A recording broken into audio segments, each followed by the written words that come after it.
പ്രിയപ്പെട്ട സഹോദരന്മാരെ, ഒരു കാര്യം പറയാതിരിക്കാൻ നിർവാഹമില്ല.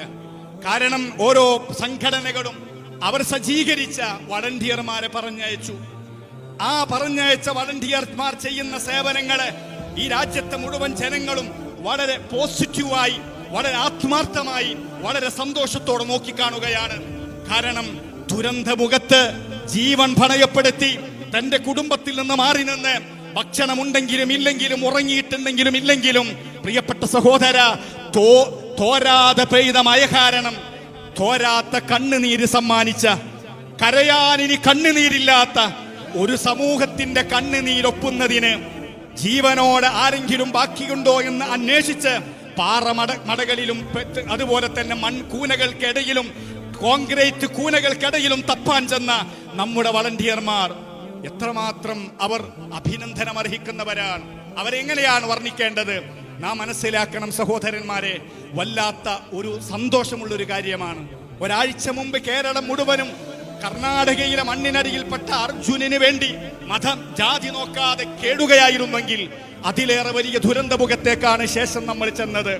ഒരു കാര്യം പറയുകയാണ്, ഈ തോരാത്ത മഴക്കെടുതിയിൽ കണ്ണുനീര് തോരാത്ത ദുരിതബാധിതർക്ക് വേണ്ടി അധ്വാനിക്കുന്ന ഈ നാട്ടിലെ ചെറുപ്പക്കാരെ അപമാനിക്കുന്ന, ഇതിലേറെ വലിയ ദുരന്തമായി മാറുന്ന ചില ആളുകളുണ്ട് എന്ന് പറയാതിരിക്കാൻ നിർവാഹമില്ല. സങ്കടകരമാണ്. വേദനയുണ്ട് ദുരന്തത്തിൽ. പാവപ്പെട്ട മനുഷ്യരുടെ വേദനകൾ നമുക്ക് താങ്ങാൻ കഴിയില്ല. പക്ഷെ അതിലേറെ വലിയ വേദന ഈ നാട്ടിലെ മുഴുവൻ ജനങ്ങൾക്കും സമ്മാനിക്കുന്ന ചില ദുരന്തങ്ങളായ പിറവികൾ ഈ രാജ്യത്തുണ്ടായി എന്നത് എത്ര സങ്കടകരമാണ്. സോഷ്യൽ മാധ്യമങ്ങളിൽ പ്രിയപ്പെട്ട സഹോദരന്മാരെ, ഞാൻ ഇത് പറയുന്നത്, ഒരാഴ്ചയിൽ മൂന്ന് വീഡിയോ എങ്കിലും പുറത്തിറക്കാറുള്ള ABC ടോക്ക് എന്ന് പറയുന്ന ധാരാളം പ്രേക്ഷകരുള്ള, വർഗീയ മനസ്സോടുകൂടെ പലപ്പോഴും സംസാരിക്കാറുള്ള, ഇസ്ലാമിക വിരുദ്ധരായ ആളുകൾക്കൊക്കെ വന്ന് കയറി സംസാരിക്കാൻ ഇടം കൊടുക്കുന്ന ഒരു ചാനലിലെ ഏറ്റവും പ്രധാനികളായ രണ്ടാളുകളുടെ ഇന്നലത്തെ കഴിഞ്ഞ ദിവസത്തെ ചർച്ച എന്താണെന്നറിയോ നിങ്ങള്?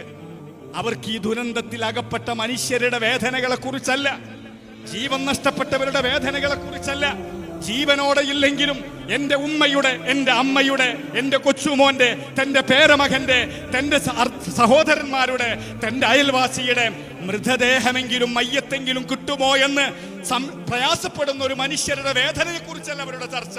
മറിച്ച് ഈ ദുരന്ത ഭൂമിയിൽ കഠിനാധ്വാനം ചെയ്യുന്ന പാവപ്പെട്ട നമ്മുടെ നാട്ടിന്റെ പ്രതീക്ഷകളാകുന്ന വളണ്ടിയർമാരെ കുറിച്ചാണ് അവരുടെ ചർച്ച. എന്താണ് ചർച്ച? വല്ലാത്തൊരു ചർച്ചയാണ്. ദുരന്ത ഭൂമിയിലേക്ക് ചെന്ന് വളണ്ടിയർമാരായ ആളുകളെ, അവരുടെ ഉദ്ദേശശുദ്ധി ആരാണ് സഹോദരന്മാരെ അളക്കാൻ ഇവരൊക്കെ നിയോഗിച്ചത്? എന്താണ് പറയുന്നതെന്നറിയോ സഹോദര? ആ ദുരന്ത ഭൂമിയിൽ ചില ആളുകൾ ചില കുപ്പായങ്ങൾ ഇട്ട് വന്നിരിക്കുന്നു. കുപ്പായം ഇട്ടിട്ട് അവരിങ്ങനെ സേഫായ സ്ഥലത്ത് നിന്നിട്ട് അവരിങ്ങനെ കുപ്പായം ഇട്ടിട്ട് പലതും ചെയ്യാണ്. എന്താണ് അവർ പറഞ്ഞുകൊണ്ടിരിക്കുന്നത്? സംഘടനകളുടെ പേര് പറയാണ്. വൈറ്റ് ഗാർഡ് ഉണ്ട് അതില്, DYFI ഉണ്ട് അതില്, SYS ഉണ്ട് അതില്, അതുപോലെ തന്നെ SKSSF ഉണ്ട് അതില്. 4 ഞാൻ പറഞ്ഞിട്ടുള്ളൂ.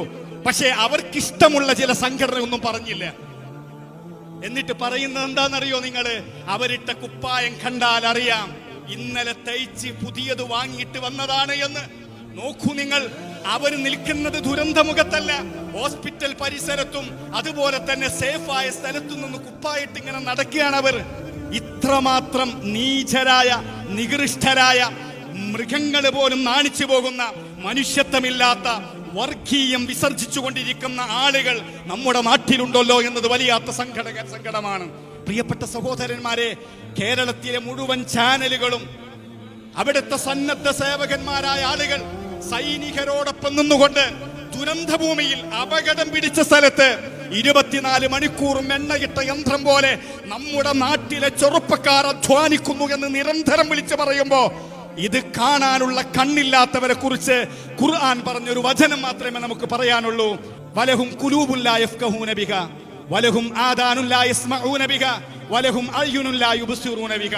കണ്ണുണ്ട്, ഖൽബുണ്ട്, പക്ഷേ കാതുണ്ട്, പക്ഷേ കേൾക്കേണ്ടത് കേൾക്കാനും കാണേണ്ടത് കാണാനും അതുപോലെ തന്നെ ചിന്തിക്കേണ്ടത് ചിന്തിക്കാനും ഭാഗ്യം ലഭിച്ചാകാത്ത നിർഭാഗ്യവന്മാരുടെ കൂട്ടത്തിൽ അവരെ പെടുത്താൻ പറ്റുള്ളൂ.